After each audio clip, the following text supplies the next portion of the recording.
Rame-rame negara Eropa mengakui Palestina. Emang bakal ngaruh? Israel lagi-lagi bikin masalah. Kemarin pas tanggal 26 Mei, negara Zionis ini melakukan serangan ke kamp pengungsian Rafah di Gaza, Palestina. Serangan ini bikin geram komunitas internasional, bahkan di dunia maya pun rame yang ngebahas soal ini. Hashtag All Eyes on Rafah sampai jadi trending topik di semua media sosial. Emang gimana sih kronologinya? Sini gue kasih tahu. 26 Mei 2024 jadi tambahan catatan kelam di tanah Palestina. Setelah adanya perintah untuk menghentikan upaya serangan ke wilayah Rafah dari Mahkamah Internasional pada 24 Mei 2024. Bukannya dengerin perintah ini, Israel malah melancarkan serangan membabi buta ke kamp pengungsian Rafah yang seharusnya jadi zona aman untuk warga di sana. Israel disebut ngejatuhin sekitar 7 bom dengan total berat sebesar 900 kg dengan tujuan untuk membakar tenda pengungsian yang masih berisi orang-orang mengungsi. Gue jujur gak habis pikir sama apa yang dilakuin oleh Israel kali ini. Camp yang seharusnya jadi tempat yang aman, tapi malah jadi target serangan.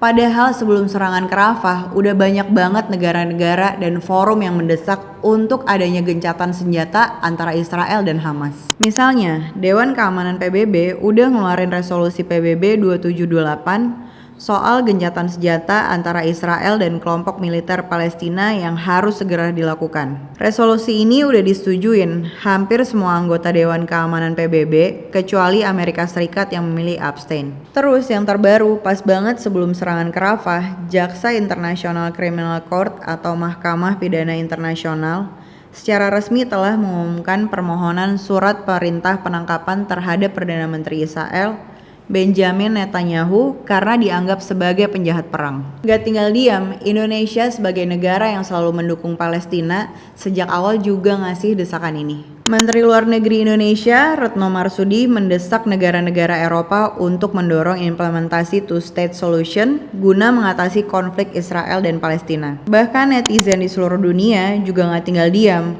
Ramai hashtag, postingan, dan konten soal keberpihakan mereka kepada rakyat Palestina dengan keyword All Eyes on Rafah. Kita kayaknya udah gak bisa lagi bilang kalau ini adalah urusan perang antar kedua belah negara. Karena serangan ini udah yakinin gue kalau ini adalah genosida. Terhitung ada 50 korban tewas pas serangan ke Rafah, dan ini menambah jumlah korban tewas sebanyak 36.050 orang.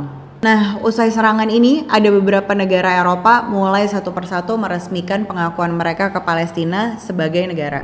Irlandia, Norwegia, dan Spanyol jadi 3 negara Eropa di tahun ini yang mengakui kedaulatan Palestina. Bendera ketiga negara ini juga udah mulai berkibar di tepi barat Palestina. Perdana Menteri Spanyol, Pedro Sanchez, bilang kalau ini adalah keputusan yang harus diambil demi perdamaian, keadilan, dan konsistensi. Hal yang sama juga disampaikan oleh Perdana Menteri Norwegia, Jonas Gahr Støre, yang bilang kalau rakyat Palestina punya hak fundamental dan independen untuk menentukan nasib sendiri. Apalagi Norwegia juga pernah jadi salah satu negara yang hampir berhasil mendamaikan Israel dan Palestina melalui perjanjian Oslo tahun 1993. Sementara Perdana Menteri Irlandia, Simon Harris, bilang dengan adanya pengakuan ini jadi pesan kalau Irlandia akan selalu berada di belakang Palestina.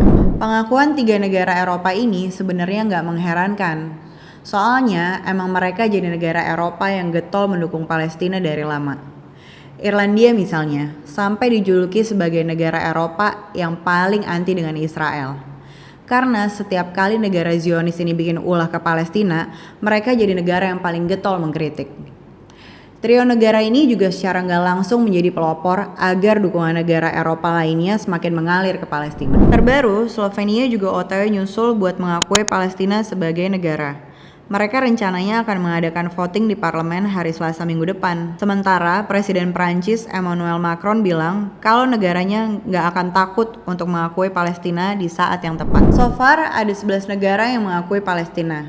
Mulai dari Swedia, Siprus, Hungaria, Republik Ceko, Polandia, Slovakia, Romania, Bulgaria, Norwegia, Spanyol, dan Irlandia. Kalau Slovenia dan Prancis beneran jadi mengakui Palestina, berarti total akan ada 13 negara Uni Eropa yang mengakui keberadaan negara ini. Tapi emang apa sih dampak yang bakal didapetin Palestina dari pengakuan ini? Emang sih beberapa pihak ngelihat kalau dukungan dan pengakuan negara-negara Eropa ini gak akan berdampak signifikan dalam waktu dekat, terutama konflik yang terjadi di wilayah Gaza. Tapi secara de jure atau secara status, ini tuh ngasih pengakuan terhadap Palestina sebagai entitas negara yang merdeka. Dr. Marina Kalkuli selaku pengamat politik dari Universitas Leiden juga bilang kalau pengakuan ini jadi gagasan keberadaan Palestina biar gak hilang seperti yang diharapkan oleh para Zionis. Selain itu, diakuinya Palestina oleh 3 negara ini secara gamblang ngeliatin kalau komunitas internasional udah mulai persepsi kalau cara-cara yang dilakukan oleh Israel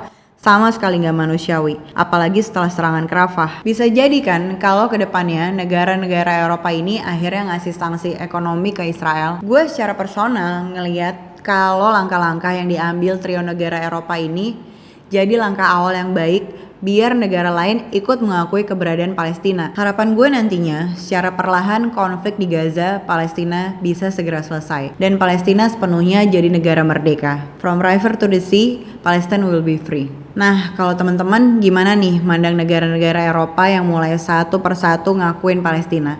Komen di bawah ya.